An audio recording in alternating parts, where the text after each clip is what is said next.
নমস্কার, আমি অরূপ সেনগুপ্ত। আপনারা দেখছেন বিশ্বজোড়া বাঙালির আওয়াজ, সর্বাধিক প্রচারিত Bangla YouTube channel NK digital. অরূপের অগ্নিশেল অনুষ্ঠানে আপনাদেরকে পুনরায় একবার স্বাগত। দেখুন, আমার আজকের যা বিষয়বস্তু সেইটাকে বামপন্থীদের কুকথা বা বামপন্থী অসভ্যতা বলা যেতে পারে। আমি আগেও করেছি এই বিষয়ক একটা দুটো এপিসোড। এখন তাহলে কি চর্বিত চর্বণ করতে আজকে বসলাম, মানে একই আলোচনা বারংবার? না, বিষয়টা ঠিক তা না। বর্তমানে আমাদের রাজ্যে বিধানসভা নির্বাচন আর কয়েকদিনের মধ্যেই ঘোষণা হবে হয়তো। ভারতের নির্বাচন কমিশন ঘোষণা করবেন নির্বাচন। তো সেই মতো রাজ্যে নির্বাচনের প্রস্তুতিও শুরু হয়ে গিয়েছে। তো এই প্রেক্ষিতে আজকের একটি এপিসোড করতে বসেছি। দেখুন, রাজ্যে রাজনৈতিক উদ্দেশ্য প্রণোদিত এসআইআর কথাটি ব্যবহার করলাম অত্যন্ত সচেতনভাবেই। তার কারণ এসআইআরের যা প্রক্রিয়া এবং সেই প্রক্রিয়াগত যেইটুকু সময় প্রয়োজন বিষয়টিতে, সেই প্রয়োজনটা না মিটিয়ে, সেই যথার্থ সময় না দিয়ে একটা তড়িঘড়ি করে এসআইআর, এবং সেই এসআইআর করতে গিয়ে বারংবার রাজ্যের মানুষের হয়রানি। আজকে এই লাইনে দাঁড়াও, কালকে ওই লাইনে দাঁড়াও, আজকে এই ডকুমেন্টস জমা দাও, কালকে ওই ডকুমেন্টস জমা দাও। গতকাল যেটা জমা দিয়েছিলে আজকে সেটা কাজে আসছে না, আগামীকাল যেটা জমা দেবে সেটা আজকে আমার হাতে নেই। এইরকম একটা প্যান্ডেমোনিয়াম চলছে সারা রাজ্য জুড়ে, এবং এই জন্য বিএলওদের ওপর একটা অসম্ভব চাপ, বিভিন্ন সরকারি কর্মচারীদের ওপর একটা অসম্ভব চাপ, এবং বেশ কিছু প্রাণনাশ এবং আত্মহত্যার ঘটনাও ঘটেছে। সেই কারণেই এটাকে রাজনৈতিক উদ্দেশ্য প্রণোদিত এসআইআর আমি বললাম। এবং এই প্রেক্ষিতে রাজ্যের মানুষের স্বার্থে মাননীয় মুখ্যমন্ত্রী দেশের সর্বোচ্চ আদালতে সওয়াল, এবং সেই নিয়ে হতাশাগ্রস্ত কতিপয় বামপন্থী আইনজীবীর বাওয়াল, এইটা একটা রয়েছে। আর এই সম্প্রতি একটা দলবদল আপনারা সকলেই জানেন, তার কারণ এই বাংলার মানুষজন এবং বিশেষত এই চ্যানেলের যারা মাননীয় শ্রোতাবৃন্দ আছেন তারা সকলেই যথেষ্ট রাজনীতি সচেতন বলে আমরা মনে করি। তো আপনারা সকলেই জানেন যে সম্প্রতি একটি দলবদল হয়েছে, এবং সিপিআইএম থেকে তরুণ প্রজন্মের একটি ছেলে প্রতীকুর রহমান, তিনি সিপিআইএম থেকে রাজ্যের সরকারি দল তৃণমূল কংগ্রেসে যোগদান করেছেন, এবং সেই নিয়ে যথারীতি বামপন্থীদের কুমন্তব্য এবং হতাশার বহিঃপ্রকাশ। এই হলো আজকের আলোচনার প্রেক্ষাপট। দেখুন, সম্প্রতি যে দলত্যাগটা হয়েছে প্রতীকুর রহমানের, উনি ডায়মন্ড হারবারের ভোটে দাঁড়িয়েছিলেন লাস্ট লোকসভা নির্বাচনে, এবং তার পরিপ্রেক্ষিতে রাজ্য সম্পাদক মাননীয় মোহাম্মদ সেলিম, তার একটি সুন্দর ছবি আপনারা স্ক্রিনে দেখতে পাচ্ছেন, যে তিনি সাংবাদিকদের প্রশ্নের উত্তরে কলা দেখাচ্ছেন। মানে কেন এটা দেখাচ্ছেন, তারপরে অবশ্য উনি রিজয়েন্ডার দিয়েছেন যে আমি কলা দেখাইনি, কলার খোসা দেখিয়েছি। তো কলার খোসা আমি দেখিয়েছি, তো উনি কেন সেটা দেখিয়েছেন সেটাও জানি না। এই পরিপ্রেক্ষিতে আমার একটা কবির সুমনের গানের কথা মনে পড়ছে, যে মগজে কারফিউ, নিষেধ বেরোনো, ভাবনা নিয়ে একা রাস্তা পেরোনো, ভাবতে বেরোলে রাস্তা পেরোলে, পেয়াদা ধরবে বেঘরে মরবে, অন্য পোশাকে কলার খোসাকে, দেখলে সাবধান রেখো হে ব্যবধান, ফারাক রেখে দিও কথায় কর্মে, এইটাই লেখা আছে যুগের ধর্মে। তো এখন মাননীয় সেলিম সাহেবের মগজে কারফিউ হয়েছে কিনা জানি না, কিন্তু প্রতীকুর রহমান আপনারা এইমাত্র দেখলেন স্ক্রিনে, যে প্রতীকুর রহমান রাজ্য সরকারি দল তৃণমূল কংগ্রেসের সর্বভারতীয় সাধারণ সম্পাদক মাননীয় অভিষেক বন্দ্যোপাধ্যায়ের হাত থেকে পতাকা গ্রহণ করছেন। সেই ছবি এবং সেই সংবাদ প্রকাশ্যে আসতেই মাননীয় সেলিম সাহেবের এই হঠাৎ পাগলামি লক্ষ্য করা যাচ্ছে। দেখুন, আমার আপনার কিছু যায় আসে না, তার কারণ এটা রাজনৈতিক দলবদল, কিন্তু এনকে ডিজিটাল মূলত তথ্য ও বিষয় ভিত্তিক আলোচনা ধর্মী অনুষ্ঠান করে, মাঝে মাঝে কিছু সাক্ষাৎকার ভিত্তিক অনুষ্ঠান এইখানে সম্প্রচারিত হয়। আমাদের চ্যানেলের অন্যতম সিনিয়র সাংবাদিক প্রবীর বাবু কিছু সাক্ষাৎকার ভিত্তিক অনুষ্ঠান করে থাকেন। এই কিছুদিন আগেই একটি মাননীয় অশোক মজুমদারের সাক্ষাৎকার ভিত্তিক সুন্দর অনুষ্ঠান সম্প্রচারিত হয়েছে, সেটি আমিও দেখেছি। কিন্তু এইখানে মূলত যেটা হয় না এই চ্যানেলে, সেটা হচ্ছে এইখানে সন্ধ্যেবেলা স্নো পাউডার মেখে খেউর হয় না, মানে কানপাতা দায় আর কি। টিভি চ্যানেল খুললেই সেই রকম যে ঝগড়া ঝাঁটি সেইটা এখানে হয় না। এখন এই দলত্যাগ নিয়ে আজকে একটু আমরা আলোকপাত করি বরং আপনাদের। এখন রাজ্যে রাত পেরোলেই ভোট, কোন দলের কি রাজনৈতিক অবস্থান সেটা তো স্পষ্ট হওয়া দরকার। আমাদের তো মতদান করতে হবে, ভোট দিতে হবে। তো তার কারণ গণতন্ত্রে আমাদের হাতে তো মাত্র একটা দিন, অনলি ওয়ান ডে, নির্বাচনের দিনটা, মত প্রকাশের স্বাধীনতা। তো আমাদের তো ভোট দিতে হবে। ভোট দিতে গেলে আমাদের তো সমস্ত কিছু জানতে বুঝতে হবে, কাদের কি সরকারি অবস্থান, কাদের কি অবস্থান কোন দলের। রাজ্যের সরকারি দল তৃণমূল কংগ্রেস রয়েছে, বিরোধী দল ভারতীয় জনতা পার্টি রয়েছে, আর একটা নতুন সংযোজন হচ্ছে তরকারি দল। সরকারি দলের পরই তরকারি দল। তরকারি দলটা কেন? এই বামপন্থীরা অধুনা তরকারি দলের আওতাভুক্ত হয়েছেন। এখন কেন হলেন একটু আপনাদেরকে বিষয়ে বুঝিয়ে বলি। সেলিম সাহেব হঠাৎ কোন পাঁচতারা হোটেলে হুমায়ুন কবিরের সঙ্গে দেখা করতে চলে যাচ্ছেন। আব্বাস নৌসাদ এইসব নাম শুনলেই উনি এরশাদ এরশাদ বলে লাফাচ্ছেন। হ্যাঁ, উনি কংগ্রেসের সাথে ছুঁই খেলছেন, মানে চুকিটকিট যেরকম খেলতো না আগে ছোটরা, সেরকম খেলছেন কংগ্রেসের সাথে। আবার রাতের অন্ধকারে বামে পুটকি দিয়ে রামে ভোট ট্রান্সফার করছেন যারা এই বামপন্থী অধুনা কিছু হয়েছেন, ফেসবুক বামপন্থী এবং টেলিভিশন বামপন্থী, যারা রাস্তায় নেমে রাজনীতি করেন না, একটু দামি গাড়ি টাড়ি চড়েন, বিভিন্ন সেলিব্রিটিদের সঙ্গে এবং সিনেমার লোকজনের সঙ্গে ঘোরাফেরা করতে ভালোবাসেন। তারা মাঝে মধ্যে টেলিভিশন চ্যানেলে আসেন, যদিও একটা বিশিষ্ট চ্যানেলেই বেশি সুযোগ পান, তো তারা আসেন সেজে গুজে। তারা আবার রাতের অন্ধকারে বামে পুটকি মেরে রামে ভোট ট্রান্সফার করছেন। এই জন্য এইটা একটা তরকারি দল হয়েছে বর্তমানে। এখন কথা হচ্ছে এই বামপন্থীদের একটা মস্ত দোষ, এটা আপনারা অনেকেই আমার সঙ্গে সহমত হবেন, যে বামপন্থীরা মনে করেন অবামপন্থী যারা তারা সবাই বোকা, একমাত্র চালাক ওরা নিজেরা। প্রথমে একটা ভুলের লেগেছি, মানে বামপন্থীরা আমরা যেটা দেখেছি আমাদের ছাত্রাবস্থায়, যৌবনে এবং এই মধ্যবয়স পেয়েছি এখন, আমরা যেটা দেখেছি একটা ভুলের লেগেছি। নেতাজি বললেন উনি তো তোজোর কুকুর, পরে বললেন ওটা ভুল হয়েছিল। স্বামীজি বললেন উনি তো ভণ্ড সাধু। রবীন্দ্রনাথ বললেন উনি বুর্জোয়া কবি। আজাদি ঝুটা আজাদি। প্রধানমন্ত্রী নিজের দলের জন্য হতে পারলেন না, জ্যোতিবাবু বললেন এটা ঐতিহাসিক ভুল করেছে দল। ভয়ঙ্কর ব্যাপার। জাতীয় সঙ্গীতের অবমাননা করেছেন দীর্ঘদিন। প্রাথমিকে ইংরাজি তুলে দিয়েছেন, দিয়ে দুর্মুষ করে দিয়েছেন পরের পর জেনারেশনকে। এর কোনো শেষ নেই। সিপিএম যা ভুল করেছে তার তো কোনো শেষ নেই। তো এইসব খোঁজবার চেষ্টা বৃথা, আজকে থাক। কিন্তু এখন কিন্তু পর্যালোচনা করবার সঠিক সময়, কারণ গণতন্ত্রে আমাদের তো ওই একটাই দিন, একটু আগেই বললাম। তাই আসুন এই যে অসভ্যতামির যে ধারা, সেইটা শুরু থেকে শুরু করি। এইখানে নিয়ে নেব একটা ছোট্ট বিজ্ঞাপন বিরতি, ফিরে আসছি বিরতির পর, সঙ্গে থাকবে। এবার সাধ্যের মধ্যেই হবে মধ্যবিত্তের স্বাদ পূরণ। নতুন বাড়ি, নতুন স্বপ্ন, সুখের নতুন অধ্যায় শুরু হোক এই উৎসবে। Ashoka group, রিডিফাইনিং realty. ফোন করুন 9163502850। Welcome to the world of civil business.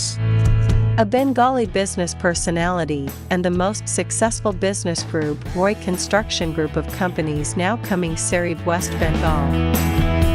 Mr. Anup Roy, the managing director of the Roy Construction Group company, ready to serve his native land, the mother Bengal.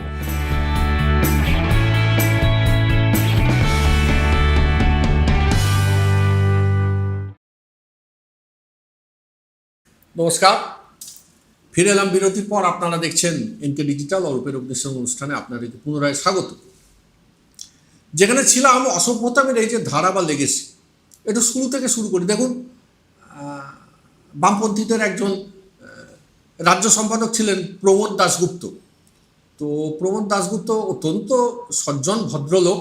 তো উনি একবার statement দিলেন সংবাদ মাধ্যমকে যে police এসোসিয়ায় কি গুলি করেনি কেন? পুলিশের নলে কি নিরোধ পড়ানো আছে? বা বিমান বসু, তিনিও এক সময় রাজ্যের সম্পাদক ছিলেন। বিমান বসু হঠাৎ করে আনন্দবাজারের তৎকালীন এক সাংবাদিককে বলে বসছিলেন শুয়ারের বাচ্চা। এসব কথা থাক। বা বিনয় কোঙার, বিমান বসুর পরে তিনি মানুষ ঘিরে ধরে লাইফ হেল্প করে দেবে। বা অনিল বসু অত্যন্ত কুরুচিকর মন্তব্য হুগলিতে করেছিলেন। বা মীনাক্ষী মুখোপাধ্যায় কিছুদিন আগেই অন্য দলের একজন, তিনি বিশিষ্ট সাংবাদিকও বটে, তাকে শুয়োরের বাচ্চা বলেছেন। এইসব কথা থাক, এগুলো তো পাতা খুললে বই শেষ হবে না। কিন্তু আমি বরঞ্চ আজকে আরজি কর দিয়ে শুরু করি।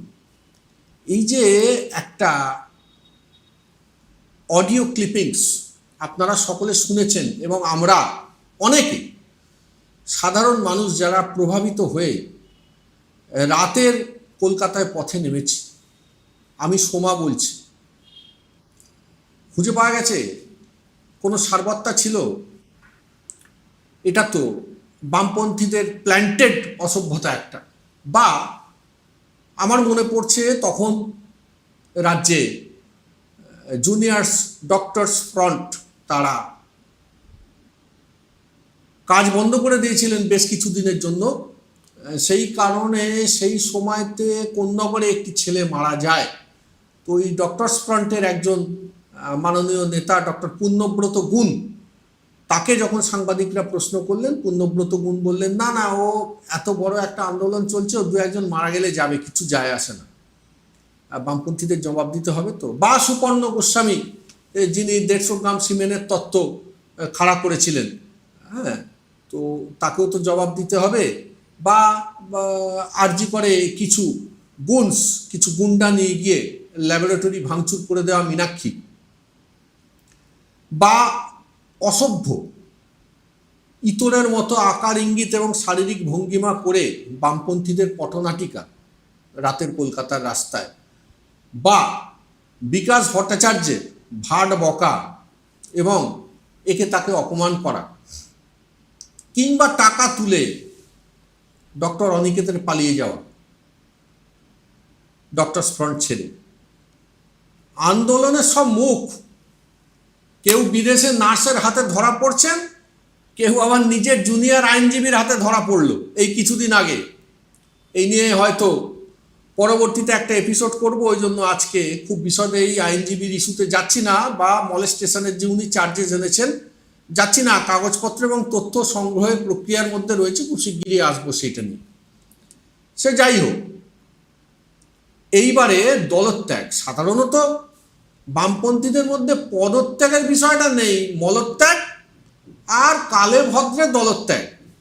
সেটা 8-এর দশকের শেষ দিকে 9-এর দশকে শুরু হচ্ছে। একজন বামপন্থী নেতাকে ভালো লাগতো, হ্যাঁ ভালো লাগতো, স্বীকার করতে কোনো দ্বিধা নেই। অত্যন্ত উদার মানসিকতার, অত্যন্ত সুবক্তা, অত্যন্ত শিক্ষিত একজন মানুষ সৈফুদ্দিন চৌধুরী, সফিদা বলে রাজনীতির মহলে পরিচিত ছিলেন, বামপন্থী মানুষ।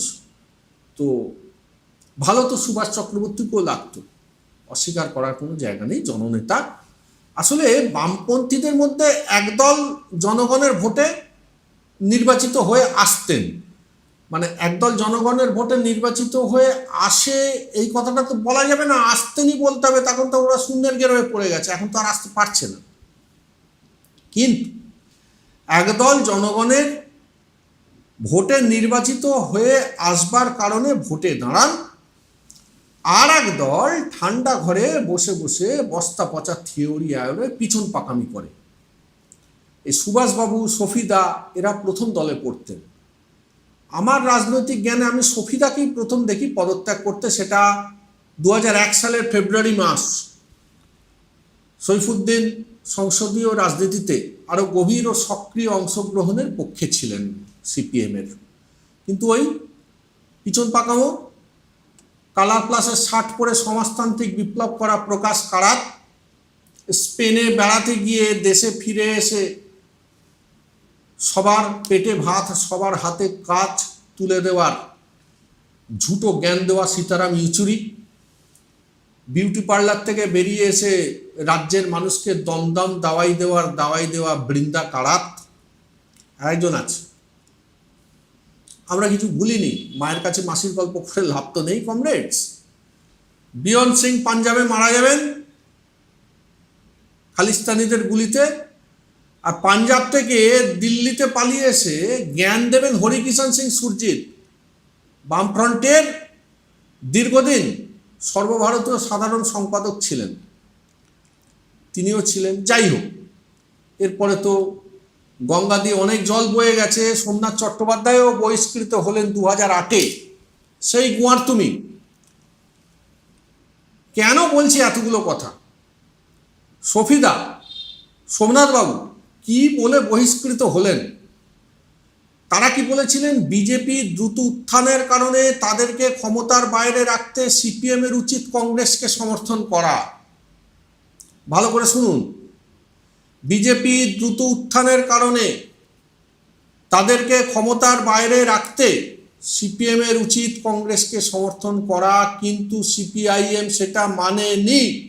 তাহলে কারা বি টিম? রাজ্যের মানুষকে পরিষ্কার করুন, কারা বি টিম? ভারতীয় জনতা পার্টি। ব্রিগেডের ময়দানে অটল বিহারী বাজপেয়ী আর লালকৃষ্ণ আদবানির সঙ্গে আপনাদের মুখ্যমন্ত্রী জ্যোতি বাবু সমর্থন করে মিটিং করেছিলেন। মানুষ কিছু ভোলেনি, ওই জন্যই তো শূন্যের গেরো কাটাতে পারছেন না, কিন্তু সিপিএম সেটা মানেনি। সফিদা এবং সোমনাথবাবু যেটা বলেছিলেন। এইবারে আসুন ক্লাইম্যাক্স। খগেন মুর্মু 2019-এ বিজেপিতে যোগদান করেছেন, শঙ্কর ঘোষ 2020-তে বিজেপিতে যোগদান করেছেন। এই দুজনেই সিপিআইএম করতেন, কিন্তু দুজনেই যোগদান করেছেন সিপিআইএম ছেড়ে বিজেপিতে, অর্থাৎ বাম ছেড়ে প্রকাশ্যে বামের বয়ের তলায় ফুটকি বসিয়ে রাম হয়েছেন। কই, আজকে যেরকম প্রতিকূলের বিষয়ে রিয়্যাক্ট করছেন আপনারা তো এই দুজনের ব্যাপারে সেই রকম রিয়্যাক্ট করেননি। তার কারণটা কি? ওরা এ ঘর থেকে ও ঘরে গেছে বলে তাই? আর প্রতিকুর রহমান দল বদল করে বিজেপির যথার্থ বিরোধী তৃণমূল কংগ্রেসে গেছেন বলে এত দুঃখ হয়েছে আপনাদের? তার ব্যক্তিগত জীবন নিয়েও টানাটানি করতে হচ্ছে, এত দুঃখ? সেলিম সাহেব কলা দেখাচ্ছেন, কেউ বলছেন ওটা ক্লোজ চ্যাপ্টার, আমাকে প্রতিকূল নিয়ে প্রশ্ন করবেন না, আমাকে তৃণমূল কংগ্রেস নিয়ে প্রশ্ন করলেন। স্ট্রেঞ্জ, আপনি কে? আপনাকে তৃণমূল কংগ্রেস নিয়ে প্রশ্ন করতে হবে? হু আর ইউ? ভোটে জিততে পারেন না, মানুষ সমর্থন করে না, কোনো রাজনৈতিক দায়বদ্ধতা নেই, কোনো সংসদীয় দায়বদ্ধতা নেই, আইনসভার দায়বদ্ধতা নেই, আপনাকে কেন প্রশ্ন করবে? আপনি নিজের দল নিয়ে ভাবুন।